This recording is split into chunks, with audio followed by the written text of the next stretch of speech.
So today I'm joined by Julia Nimchinski, a founder of the Go-to-Marketing magazine and co-founder of the Hard Skill Exchange, the world's first real-time one-to-one skill building marketplace. She's recently published her book, Reinventing Virtual Events. Thanks for joining us, Julia. If you could introduce yourself, I'm glad to have you on. Super excited to be here. You nailed it, Alex. And then my family name, company name. Wow. Um, I'm glad I didn't butcher your name. yep. Um, I spent a decade in marketing, Salesforce ecosystem mainly. Been a CMO, always the intersection of product and marketing. And just, did a startup within a startup. I guess they call it entrepreneurship. And from there, just transitioned into full-time entrepreneurship kind of thing. So are your roots in marketing then? Yep. And how did that all get started? Did you start out as a marketer? Did you want to start out as a marketer in your career? I started it from writing. Okay. So yeah, I was just, doing copy, um, from just website copy to any kind of copy and really wore every hat in marketing. Back in the day, they did have like some division in marketing, like meaning, um, I don't know if it's even appropriate to talk about it now, but you had like senior, medium, and all of the good stuff. Mm. And so, yeah, from junior marketing manager and all the, things that encompasses that position, I transitioned uh, up and yeah, and then, Okay. Yeah, I mean, I'm the same way. I worked up from, coordinator, kind of like lower level marketing roles and have been through the gambit with different businesses at this point. So I definitely can feel you on that. I understand where that situation pretty well. Um, and so you got into the entrepreneurship space. So you started on that trajectory. Um, what was your first kind of foray into that? it was a project. It was named Rev Garage. I don't know if you saw it around, but it got pretty viral. We featured Eric Ross in cold calling competition with Top as Oh, the cool. RSM Gong. And yeah, so back in the day, communities wasn't really a thing, especially like virtual communities. And Mhm. yeah, so I did like a probably repository of different sales methodologies, like product hunt style, where you can upload them and submit yours. And so, yeah, every method works until it stops working. So you always have to, look for the best new one. And so today you're working with the Hard Skill Exchange. Is that where you're spending most of your time these days, or do you have other projects um, that are Yeah, prioritized? it is a full-time project. I did a couple of projects and now I'm uniting them all. It's all about the same thing, essentially. Go to Market magazine that you mentioned in the beginning. Hmm. It's basically sponsor less publication, wasn't just an inspiration based on The Economist. Hmm. We wanted to build a real high quality place where top executives can submit their content. So it's Mary Shea, Mike Bosworth, the inventor of solution selling, Jay Hmm. McBain, and you can read original content and just, it's complemented by illustrations from The Economist. And now we're uniting it into Hard Skill Exchange. And I built a community. Maybe you've seen that one around. It's called Hype Cycle. Uh, I've seen this, yes. And Hype yep. Cycle's been around for a little while too. Has that been is that part of Hard Skill Exchange now, or Yeah. It's how does all that work? consolidated. Yep. So we've been building that one for 3 years, and now it's all consolidated as a layer of Hard Skill Exchange. Um, we believe that, just the community for the sake of community is not a thing anymore. And you have Hmm. to somehow monetize your time and get access in a way more like dynamic way than just, via Slack or Mhm. LinkedIn chats. And so as a kind of 1.0, yes, we do have and provide all that Slack, emails, events, and everything and anything that every community provides. And on top of that, we provide access and democratize it via a marketplace where the agency marketplace comes to place, and anybody can just, grab a time with top practitioners in the field, and it's sort of situational coaching or practice a skill one-on-one. And I love this idea. I think it's like really critical for professionals. And there's not, it's probably the first thing I've seen that's really like, that's the goal of it, that's Yeah. more of a like a broad thing, it's not just like a really specific type of training or something for a particular industry. It seems like you guys have more of a, it's more of an open skill exchange for professionals, and I think that that's a really cool idea that we need, like people need for development. And so I thought that's why I thought it'd be really cool to have you on. I think this solution is great. I'm also curious, like what kind of skills you're seeing are like the most in demand on your platform, and what kind of people you're attracting with this. Yeah. Well, I love your first question in the beginning of the podcast, about how it all started. And I think that there's this romanticized kind of narrative that, hey, you just day one and you become, a CMO, or I don't know, like a product manager, or you name it. For some But people, right? yeah, maybe I wasn't that kind of person. I didn't have the pedigree or, that kind of connection. So, Yeah. um, and I tend to gravitate towards people alike. And those people tend to just appreciate the practitioner side of things as opposed to, the certificate or the badge. And that's the project that we built, and we're doubling down on with hard skill exchange. In regards to your point, anybody can learn writing, but it doesn't mean that everybody will be writing copies, essentially. Yeah. And I think that the biggest misconception in our industry is that if you want to become better in sales, you gotta, drill solution selling, or I don't know, spin or challenger. Mm. Yeah, you definitely have to do that, but you also have to expand. And I don't know how familiar you are in the audience with Hype Cycle, but we did a wild thing with those events, and that's why we wrote a book about it. Book about events. It's Yeah, I always fun. saw. Yeah, I mean, I've seen some of your different events where you have like I've seen you like you're like it's like a go to marketing games or something like that, like a tournament or something. Yeah, yeah. So Where you guys give like a scenario to some different scenarios to some different people, and then they go and you challenge them to go to market, right? yeah, so it all starts with say if you follow Mark Roberge, uh, pretty fast you get the idea and the content becomes really repetitive, and it happens with every other leader. And what we challenge those leaders to do is to bring that content and their basically thought leadership into action, and challenge some other roles in GTM to practice that live. So it's amazing PLG. Interesting. We can, watch all of the DAX, SASTER, or you name it. But I watched a on, little bit yeah, of your like one of the recent conversations you hosted where you had some folks on talking about um was it co-CEOs? yeah, I thought that was an interesting conversation. You had some good guests on there with experience to talk about that. I haven't worked in a co-CEO situation, and I don't think I'd want to work in a co-CEO situation. So I mean, I thought the feedback was interesting, and I'm surprised that there's some more of there's structures popping up that look like that. yeah. I feel like that would That's be challenging. Yeah, it's cool that you mentioned that.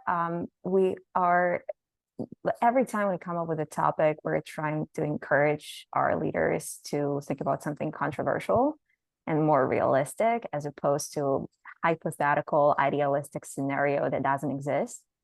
Mhm. So yeah, it's always like co-CEOs, or the concept of a chief revenue officer. Is it just a VP of sales?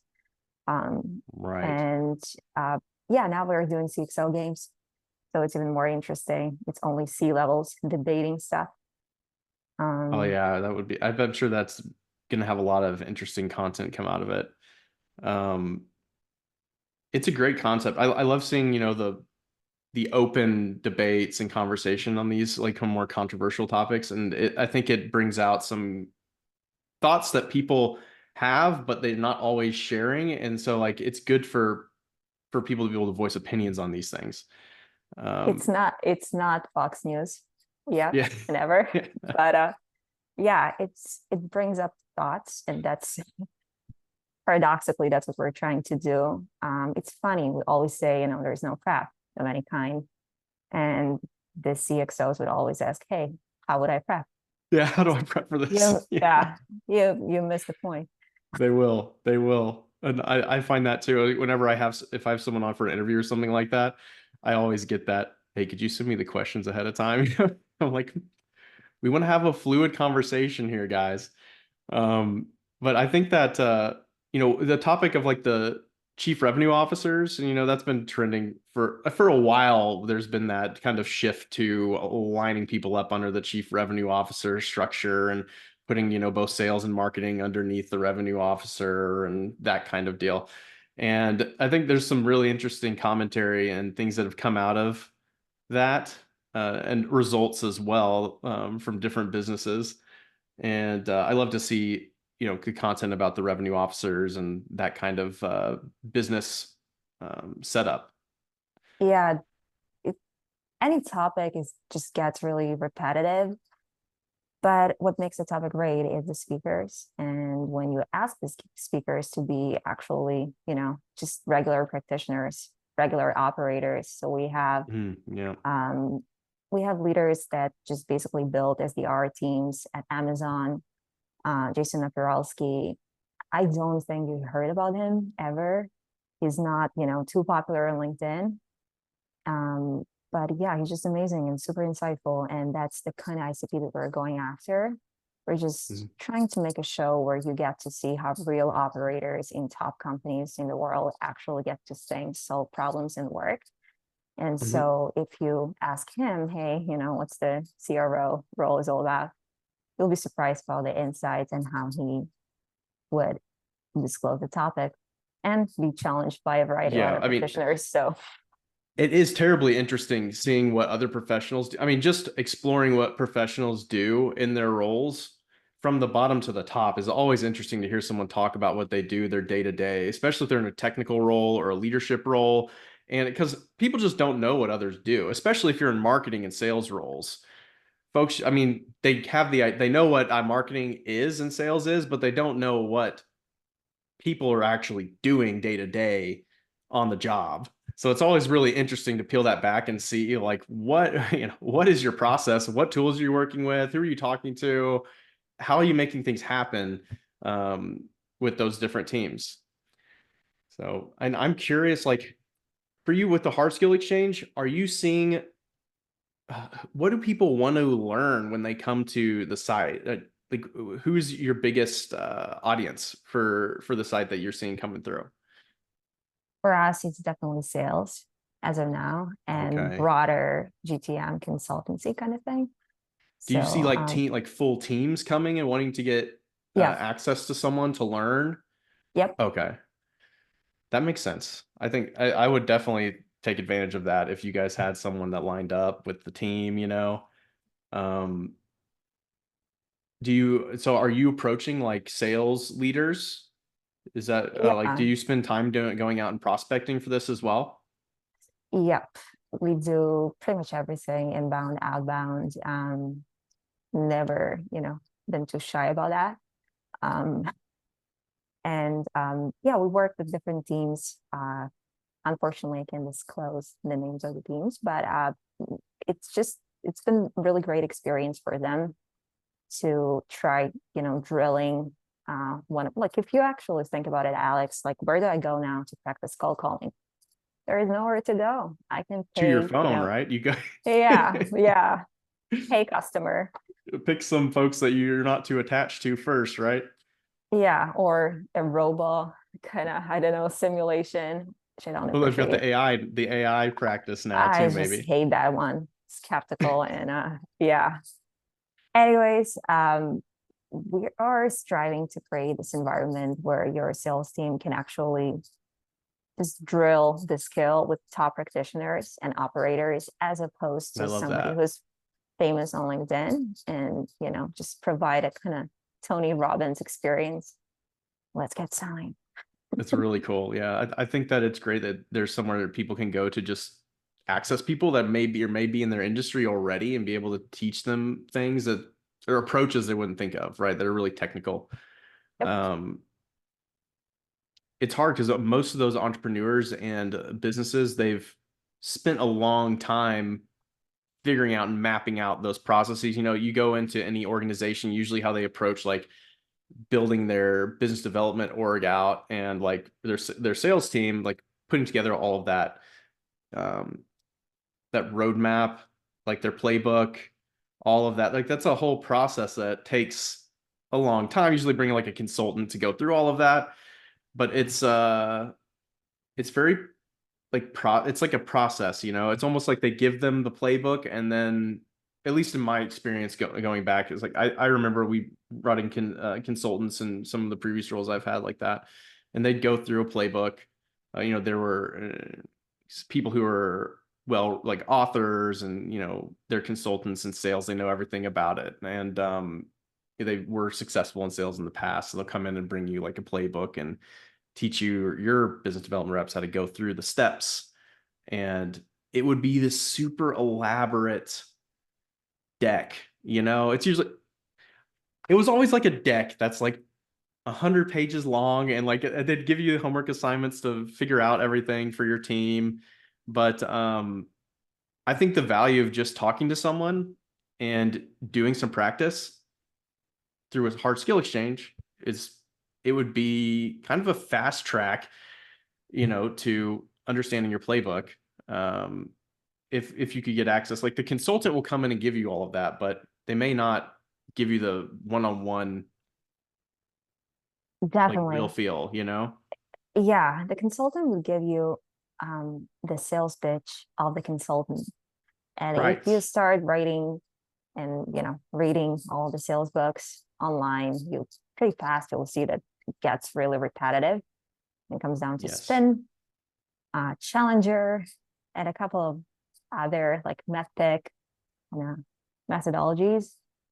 Um, what's beautiful about hard skill exchange is that you get the access to the actual practitioners. So instead of speaking to somebody who's gonna sell how they did something like I don't know 10 years ago, Hmm. yeah, I was crushing it in cold calling, back in the Yeah, 90s. yeah. Like So exactly back in the 80s or yeah, exactly. I mean, that's real facts right there. We definitely had some guys come in that were crushing it in the early 90s or like early 2000s, completely yeah, they different also world.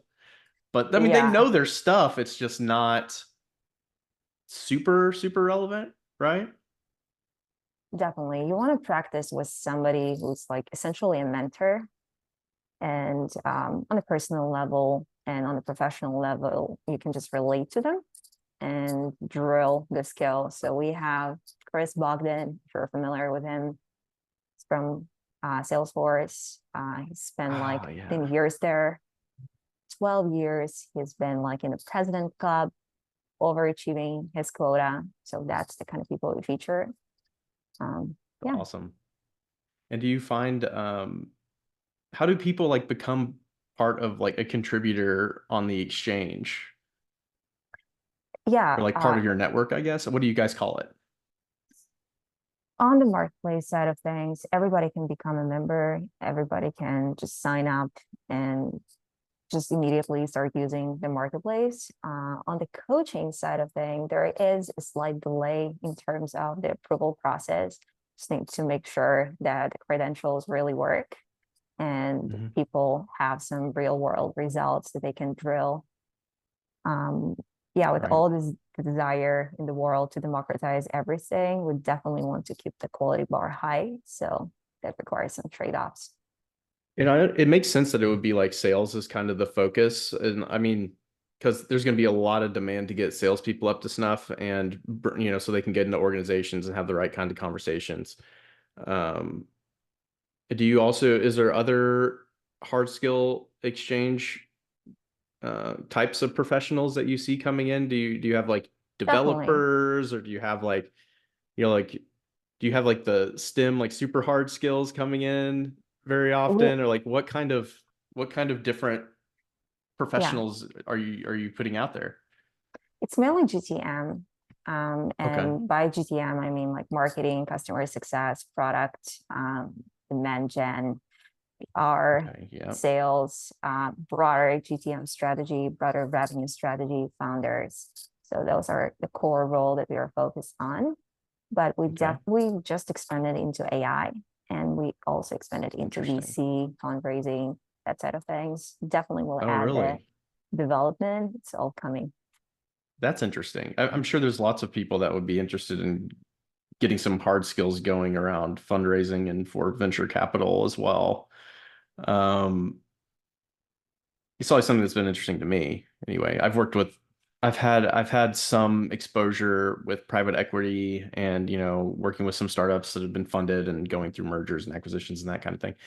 So it's always interesting to me how those firms work and approach, assessing the businesses they're interested in and how they want to deal with them as they're going through the acquisitions and mergers. And because I've found that in my history, in my past, that's when I get brought in usually as a marketer, is because I'm kind of a technical guy. I'm more of a technical marketer in like the for digital and that kind of approach. So usually when I get hired is whenever there's some kind of big change going on with the business, right? So there's like either a merger, acquisition happened, and they need someone they, they're bored, or their investors want to accelerate what they're doing and quickly grow their business into some different space. And then maybe they never did marketing before, like the business they acquired.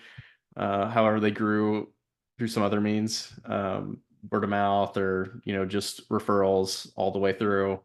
But now they want to expand, and so they bring on a whole marketing team, and they want to build, start doing digital marketing and email and all of that stuff.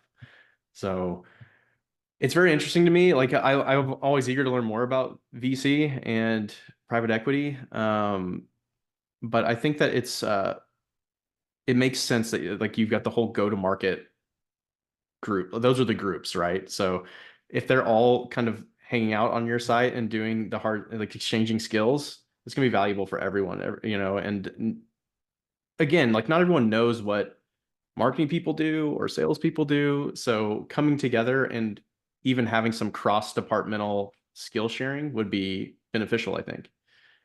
Yeah, and it's the biggest miss in the industry. Uh, People would think that yet again, it would double down on the skill for you're a digital marketer. So you need to become even more awesome in digital marketing, and you just narrow down on that skill. And I just want to ask you, Alex, actually, what skills help you become amazing in your job? I mean, so for me, it's always been so the hard thing with marketing, even getting into marketing, really is it's so saturated. There's Yep. Everybody is a marketer. Everyone thinks they're a marketer from the top bottom down. Everyone has their 2 cents on how they think marketing should be done at every business. That's just how it is. So for me, it's always been the technical aspect of delivery on the digital side that's been valuable. So in getting roles and having conversations with leaders, um, for me, I started understanding earlier on kind of like how marketing fits into the picture, and I was able to communicate well, and then I knew what things they cared about. So easy, another thing that's just a barrier for marketers is the technical their tech stacks. Hmm. Like so many businesses have expensive, like startups, they'll buy expensive technology. And it's hard to find marketers that have actually used them, like really been hands-on. Um, Something like Salesforce, every business has it almost, but no one knows about marketing attribution or campaign, management, the lead routing, all that kind of stuff. So like all those kind of little technical pieces of it, like I can speak to all of that. So I know how to like launch a email marketing program like a HubSpot and integrate it with a Salesforce and, make sure your lists aren't getting messed up on your different systems and all that kind of stuff they need to just kind of block and tackle day to day. If you can just talk about that stuff intelligently in your interviews, that right there is just it will be a huge win for you. Because most marketers don't know how to answer basic questions I find in interviews. I interview and I have a team now. So like whenever I'm recruiting people, I'll ask them I've got gotchas on different platforms. And I mean, like, I can tell really fast if someone's actually done digital, had some responsibility over an ad spend or not, um, or run an email automation program, for example. So it's just those technical things and being able to speak about them well has always helped me. And then understanding what the leadership is actually trying to do by hiring a marketing team. So essentially, it's politics, like the second one, and the first one is the skill. And Yeah. And hard skills are super, it's just like on your site. What you say, your skill is you are your greatest biggest, asset. your Yep, skill is your greatest asset. That's totally true. Like having hard it skills opens the door. definitely. Not everybody though is, just lucky to have a mentor or a super competent manager. I did not have a mentor. I taught myself everything. Um, I pretty much taught myself everything from, I mean, mini mentors. I would say that I have many mentors that don't know me, that I learned from all over the web. So like I'm YouTube taught. I was, and I've read a lot. I've read a great deal of Neil Patel's blog over the years. For one example, HubSpot blog is super valuable as well for a lot of information that's on it. Um, there's Kiss Metrics back in the day as well. Um, and a search engine, um, what is it? A search engine journal, Mhm. Yeah, all familiar, unfortunately. search All engine those, land. yeah, all those Love them. publications at a certain point, they just become really SEO driven. And I don't know if you Yes, notice, but for me, the quality dropped tremendously over the last 5 years or so. this is true. This is very true. And so you really end up, just being in this oversaturated market of content, and everybody has their own spin on doing stuff. And it's hard to That's the distill. hard thing. Yep. These days, that's super hard because there's so much, again, saturation in content creation. So the really detailed and helpful stuff. And one, also finding stuff that's not outdated because, Yep. you can find some great walkthroughs, but they might be 5 years old, and then you're not going to understand how to do something from that anymore. So it is hard to find the good content versus the bad content. And having a mentor that's actually using things in technology and doing things right now would be very valuable. I agree.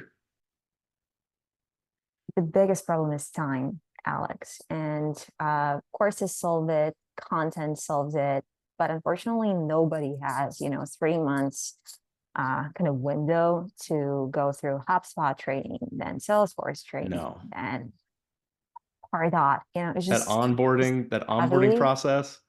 Yeah. What we are striving to do here, we have RevOps as a skill. And so you can actually book a one-on-one with somebody who's competent, and they can guide you through your particular use case in your particular company and help you out. So yeah. Yeah, that is super valuable. And then there's just there's so many different things with RevOps. Like all these new technologies have come out in recent times, and like um I think a big challenge from the marketing side is just like proper reporting on different channels, you know. Um, and this is the case. You anywhere I go, usually there's a gap or challenge with reporting on marketing. And, executives always have a hard time with it. Um, and it's like, marketers, they want to do the broad brand marketing and they want to do lead gen too, but the things that you can track and actually point to the people that are coming from the activities, that's not always the case of what you can do. So like I find that you can't always get that one-to-one, like this person came from this channel, this person converted from this channel, that an executive would like to see. So you have to find some KPIs that everyone can agree on, and that's gonna be really challenging. And that's the most beautiful thing about tech as an industry, really. You become better in whatever you're doing, whatever function you're in, by doing, not by talking, posting, I don't know, building your brand. It's all awesome. But again, we're trying to bring back the power of practitioner-led coaching and the skill transfer from somebody who's been there and done that. Yeah. Let me ask you this. Are you guys doing things for college students? Nope, not yet. It's definitely a market for us, like stage two, but yeah, not I think that currently. would be great. I Yep. mean, college students could really benefit from something like this. I think back to like me and what I went through I got a marketing degree, right? So what I went through, what I learned whenever I was in school, and actually having someone with some real hard skills with marketing technology and doing the work would have been invaluable to me as someone coming out of school and helped me a lot to get started. So I definitely think that could be an opportunity. Disrupting universities. Yeah. Yeah, disrupt those in universities. See how you guys can embed yourself in universities. I'm just spitballing here, but I think it's exciting. Y'all's site is just super sharp too, by the way. I love your design direction. Thank you. Did you work through all of that did you work with an agency or like how did that come to be? In-house, yeah. I work with a bunch of freelancers and yeah. Very nice. It's very nice.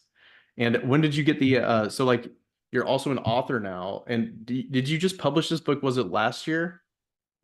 It was like 2 years ago, I think. It's 2 years now. Hmm. How is what's that like being an author, and how did you decide that you were going to write a book?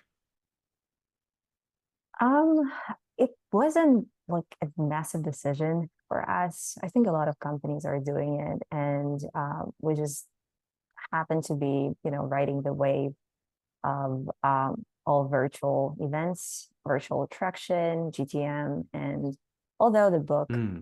is technically, like the title is Reinventing Virtual Events, it's obviously not only about events, it's more deep than that. If you had a chance to skim it, it's about going to market, especially very useful for early stage companies and for, big companies. Like we worked with Okta and Okay. some new divisions and just little disruption there. Um, we are trying to show, new channels of engagement as opposed to the ones that all of us are used to.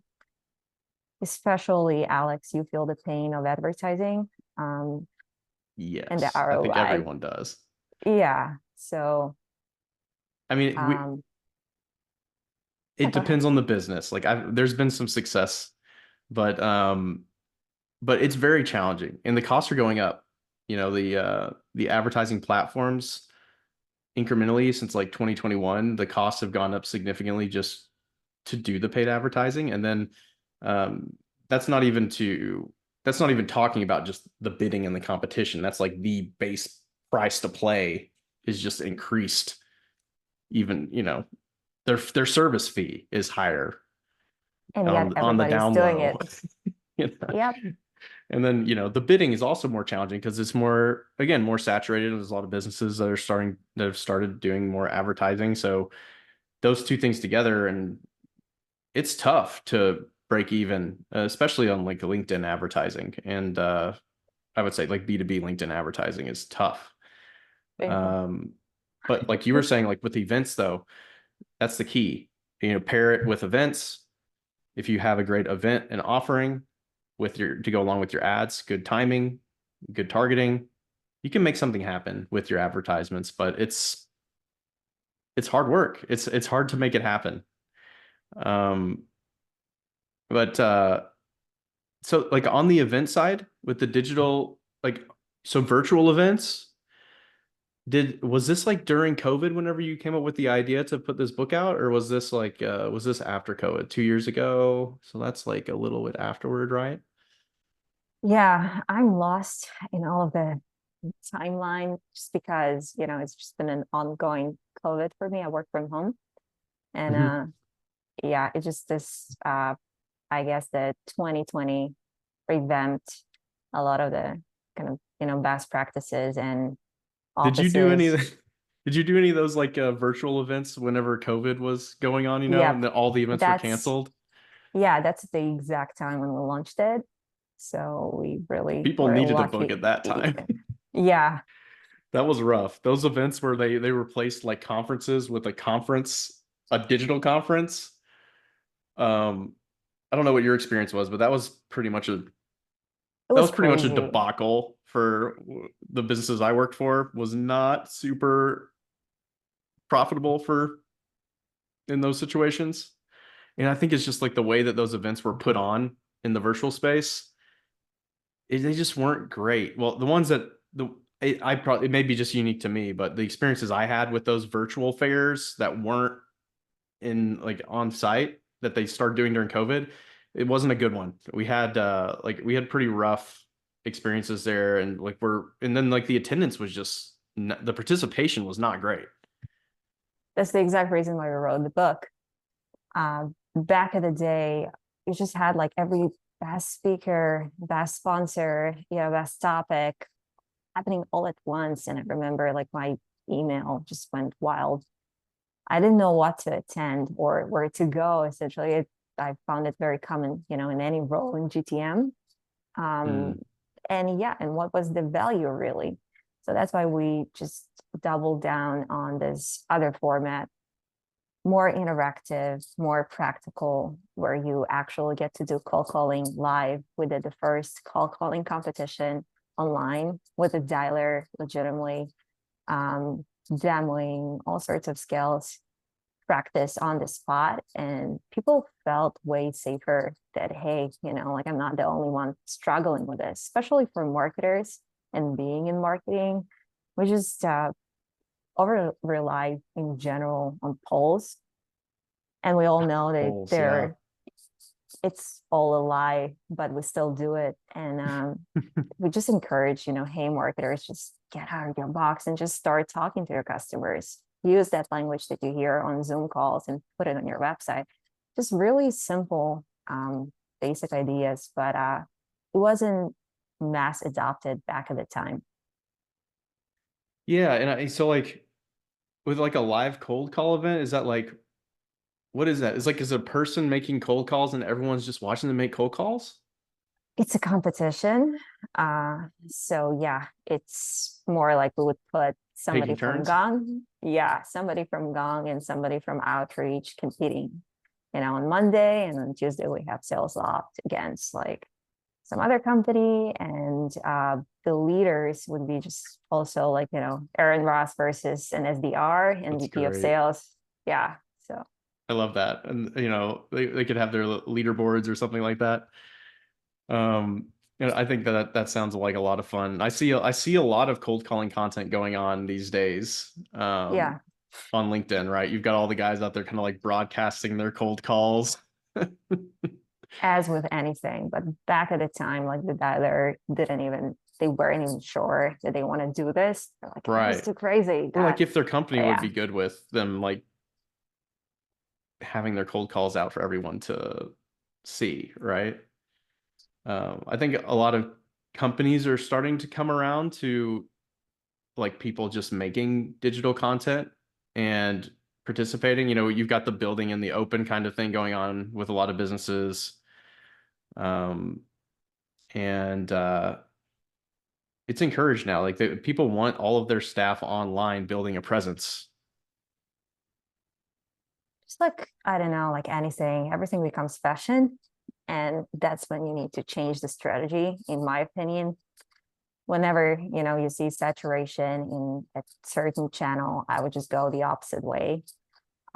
So yeah, like with I don't know how your LinkedIn feed is doing, but I stopped posting for probably the last month or so, just because it's really annoying to see kind of a the same content regurgitated from post to post to post to post.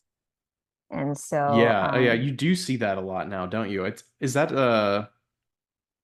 because they made those algorithm changes, right? yeah, everybody plays the same game and follows the same gurus. And then, like, hey, let's do a picture with my quote and like dissect it to 3 points. And like, you see the Yeah. formula and then you see the bots. And then you're like, why? What do you do with the Yeah. bots? Do you sell them? I see So, yeah. that I see that all the time. And then I get the LinkedIn growth gurus all in my feed all the time. So it's everybody that's trying to teach everybody how to grow their LinkedIn into, 10 times your LinkedIn. Everything's 10 times too, which I'm like, Oh, hey, yeah. give me 2 times and I am gonna be happy. 10 times. The And I think best you're kind of a liar. the best I've seen, Alex, I think last week is here's my framework, how I generated $6 million in a week. I'm like, wow, Unbelievable. yeah, I want that And you're framework. still making a framework online? Yeah. Man, I'm surprised you're sharing if you're doing that. No, I mean, I see people posting things like this all the time. It's like very um what is it, the formula? It's like agitate, it's the agitation part, right? I see the agitation a lot. I really like where X is moving, the X slash Twitter. Right. Um, Yeah, what their Elon's doing is latest, interesting. their latest, like I don't know, I think it's upcoming release. They're gonna remove the likes so that people finally start engaging with the content and I love stop that. like feeling, edgy about one thing they like or the other. And yeah, that your algorithm becomes like visible only to you as opposed to everybody, that follows you. And That's yeah, very interesting. Yeah, that'll definitely change the dynamic of how people work on the platform. And that could be a very good thing. That could be a very good thing. I like that. I also heard him he mentioned bringing back Vine, since oh apparently yeah, they still have Vine over there, just kind of in the back closet. it's a wild company. Really. So it'll be interesting if they bring back Vine and they have a video option, because I think that'll bring a lot of people back to their platform. Yeah, gotta be What are your thoughts TikTok. on? I was going to Yeah. ask you what your thoughts are on the TikTok situation. Oh, oh God. I don't know. I have pretty controversial thoughts on that one. Prefer to skip it, but it's just interesting who's gonna acquire TikTok. Hmm. Um, yeah, what do you think? I am leaning the same way. I think it'll probably be acquired, but I don't know. I don't know by whom, but I tend to think it'll be acquired in the U.S. and I don't think it's going to get banned at this point, but they're sure trying. So I don't know. It could go either way, and I think that it's going to be. The thing about TikTok is it's a really great platform for reaching certain audiences still, and they help you with your organic reach more than the older, more mature platforms do. Still, I'm too old for that, Alex. I know it's funny, but I just don't use the platform. I heard that the algorithm is really phenomenal. So if you're starting, to engage with the it's platform, great. supposedly you're not seeing the selfie dancing videos, but you're seeing like Oh, I relevant mean, marketing content. you're still gonna get a whole lot of Yeah. that stuff too. I mean, it's got a lot of the kind of like brain break content on there, but it does have some good content now, and they do long form videos now. They just brought in they just made it so you can do I think it's up to 15-minute long videos Oh at this wow. point. So they've got people doing some real like serious professional content on the platform at this point. But yeah, I mean, there's a lot of that kind of stuff that you're just gonna be like, why am I watching this? You Can I know, unseen it? Yeah. can I unsee this? You know, oh man, yeah. But the great thing about it is it gives you more opportunity right now as a creator because they give you free views. They push your content out to people that aren't subscribed or following you, and they do it they give every post a chance like it's a fresh thing. So I mean, like if you did poorly last week, it doesn't mean you're going to do poorly this week. They'll still give your post a chance, and they'll push it out to more people in general. If you're starting fresh, like you're brand new and you don't have any visibility, they'll still push your post out to more people than like if you were starting fresh on like Instagram with a reel or like a um or for example over on YouTube with a post on YouTube Shorts as a comparison. So it's great to get started. I think a lot of small businesses have made great strides with TikTok in the US. So I think it's a shame that we're kind of like all of these new businesses are going to be hurt by this move that we're taking um, with the platform. But yeah, I mean that's my opinion on it, but I think that it's a really cool opportunity right now. It'll eventually probably get more like Meta, where it's like they don't really let you be seen by that many people if you don't have the following or the engagement, you know? Yeah, I just don't want to be, the boring person in the room. I prefer less emotional content and more real Right. value. So for I'm me, like, like with all of the disadvantages, LinkedIn, I still love the platform the most. yes, Um, I still post just like business, like I use yeah, TikTok, but I only post like business content on it. And it does put me at a disadvantage on the platform. I'm not gonna lie. You know, if you put together content, there's some people that do amazing business content on TikTok as well, where it's like, but they do like the comedy kind of stuff, you know? yeah, It's like the a platform sketch. definitely the platform dictates the rules. I don't know how your experience been. My experience on Instagram, I don't have an Instagram account, but when I did, used to post like an ad and my spin on the ad or some thoughts, and I would have like one like, and then you post a selfie and like, here we go. So Hmm.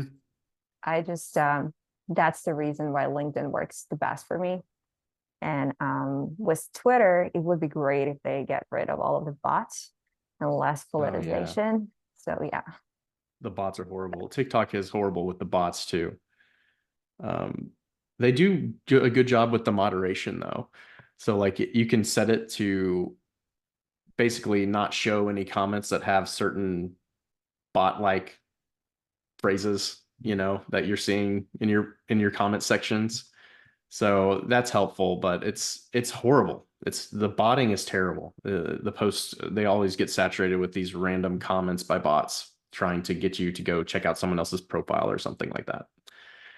Um, and the botting's just going to get worse, I think, with all the AI stuff technology that's out there now. Like the botting's going to get so is it's already too sophisticated. And do you so you have an AI section on Hard Skill Exchange? We do. We encourage people to not, replace humans with AI. We're not there Okay. yet, universally. Okay. But yeah, you definitely can leverage AI for, automation and advertising and AI and things like that. So, Are the um, coaches like prompting experts or like yeah, we what have are they? Or do they call them? I know I've seen the term prompt engineer. Is that like what we're talking about here? yeah, we have really technical people working at Mercedes, and we have, people who are Oh, generally okay. like nail the LinkedIn algorithm with AI. So, yeah, pick your poison. Interesting. Yeah, and I've seen some guys that talk about doing AI for their LinkedIn content, and they post like they teach, I think they coach on like how to use AI to write content for their LinkedIn posts. And I don't know, I don't know if I'm like too super bought into like using the AI for consistent content creation yet. I think some people, I mean, I use it. I use GPT all the time to create things, but mostly I use it to as like a sounding board for ideas, and then also for like top level research to figure things, like get an idea of different things quickly, answer some questions fast. But also it does a great job of just giving you a lot of variants to think about. It's like if I'm interested in making headlines, I can do, hey, give me 50 versions of a headline that has these elements, and it'll like put together a list for me, and I can pick the best ones or come up with some ideas there. It's like a great starting point.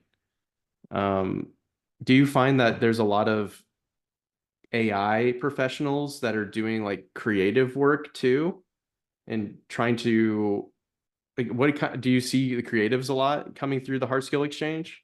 Yeah, we have like even creators on the images side of things. That's the most challenging one, in my opinion, especially, with all of the legalities to the issue.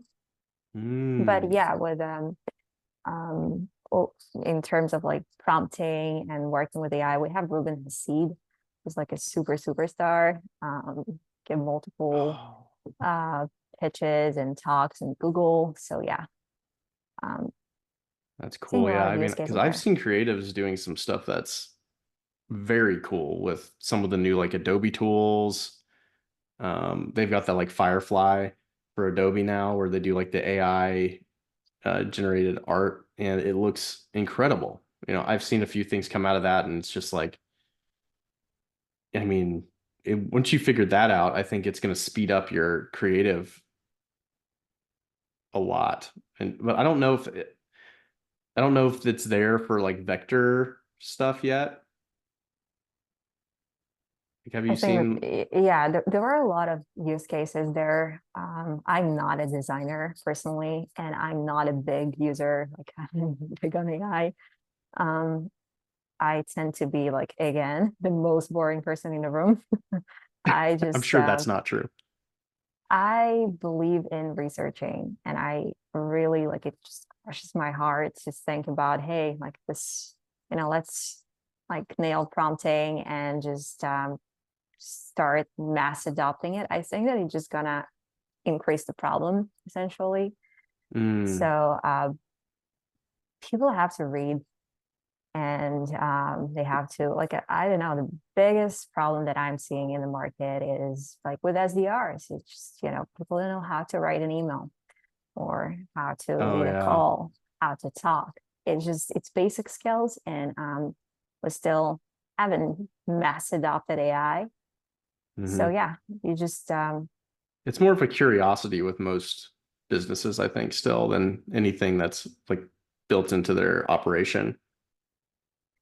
well, I've seen a lot of, like, again, good use cases and bad ones.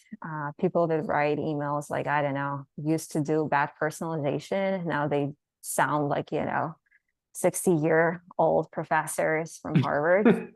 And somebody's approaching you like to sell, I don't know, a cold calling tool or whatever. It just sounds weird.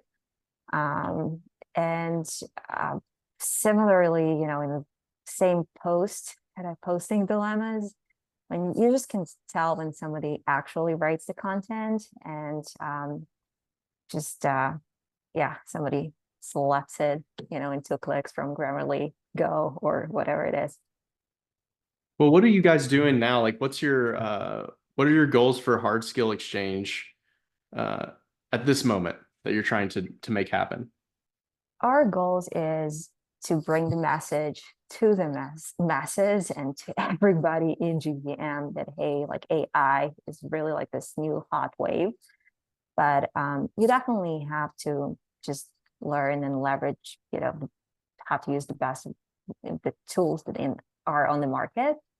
But essentially, you have to focus on your um, most essential skills like analytics or, creativity. And it's this intersection that happens when you actually do stuff, when you start selling, when you start, working on a GTM strategy, when you start analyzing tools, just a lot of work. And it's better when that work is supported with someone who is qualified to support you along that journey. And it doesn't have to be one person. So you can switch them up. You can build your own, agenda. It's almost like this university experience that actually is personalized and affordable. So yeah. Very well said. And I mean, so what would be a big win for you over the next year? Mass adoption, really. So yeah, we definitely want to expand, and we do want to bring that use case that you were talking about to the colleges and wider audiences. We're really mainly focused in the B2B Mhm. ecosystem as of now, but yeah. Obvious value in the B2B space, you know. Um, all right. And do you have any like what's your any big things on the calendar coming up like over the next few months for hard skill Yeah, we have or for just for that. you? Like what do you have going Yeah, on? yeah, we have Guy Kawasaki in 2 weeks on CXO Games. It'll be super Okay. interesting CXO debate, so folks can join us. And we have a super cool feature that's gonna revolutionize selling coming up on the platform. So it's not gonna basically HSC is expanding to not only a skill drilling marketplace, but Okay. I won't spoil it. No But yeah, spoilers. just Okay. keep, yeah, we're gonna roll it in a Stay couple of tuned. weeks. So stay tuned. Yeah. That's awesome. All right. Well, I think that we've covered a lot of things at this point and kind of gone off on a few different trails. Is there anything else that you want to share with folks that's just fresh on your mind? Um, I guess just a simple message, fail forward. People tend to, be insecure or just what I'm seeing with AI, and it's only enhancing that. Um, the fact that You they think want to, AI is just enhancing their insecurity? Is that what you said? it's more like I guess it's just making the problem worse. um, when somebody is, trying to sound like they're, I don't know, smarter than they are, nobody's actually willing to work on the skill, but everyone wants to seem a certain way. And unfortunately, we transition from an Instagram environment, a Mhm. TikTok environment where that's the reality there, to a B2B kind of land where, you sound in your emails. Uh, But at the same time, hey, like, why prompt in the first place, right? Like, why not just write a message? yeah, Uh, it's always better if you just take the time to write it. If you can take the time and do the writing, it's always better. Um, but yeah, I mean, I just from messing around with it, right? But I'm not an advocate of doing all of your content through AI by any means. Um, Thanks so much, Alex. It was a huge pleasure. I have to run on the call. Thank you so much, Julia. I Appreciate you. appreciate you spending time and Yep. have a great rest of your day, okay? I'll keep up You with too. what you got going on hard skill and we'll see if we could do Thanks. something later. Yep. Bye bye.